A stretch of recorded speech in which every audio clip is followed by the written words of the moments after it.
Indiana lawmakers are headed home for the year. Today was the final day for the General Assembly. But as WDRB's Richard Essex reports, both sides say they could have done more.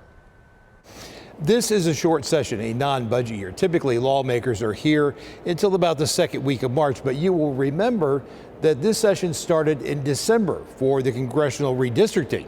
Well, those 2 weeks are 2 weeks that were taken off on the back end of the clock.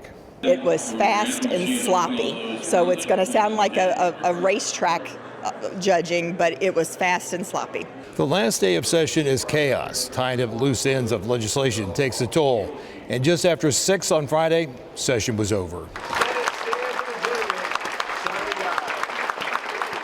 One new law headed for the governor's desk will make camping on state-owned property illegal. The bill that will criminalize homelessness that did pass both chambers and is going to the governor's desk.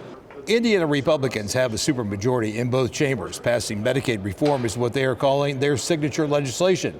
By rooting out fraud and waste of the system, Democrats fear the legislation will just have the opposite effect. And Indiana has chosen to go further with the cuts to Medicaid than what H.R. 1 or the federal government is asking states to do. And that kind of deep, deep cuts to the most vulnerable of Hoosiers. When the session started in December, Ed Clare was a Republican. About halfway through, he declared as an independent. The Republican Party has become unrecognizable under Trump.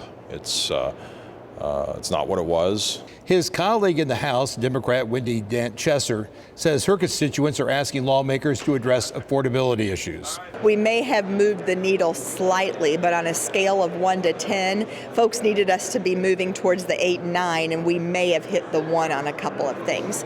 Ed Clare is not running for re-election and told us one piece of legislation that he is most proud of is extending the funding for the needle exchange program. These programs are not all about syringes. Syringes get people in the door, and then there's an opportunity to provide other services, including access to recovery programs. The entire House is up for re-election and half of the Senate. You will remember back in December when lawmakers did not give the White House the congressional districts they wanted, so a lot of lawmakers are rushing back home to start campaigning. In the Indiana State House, Richard Essex, WDRB News.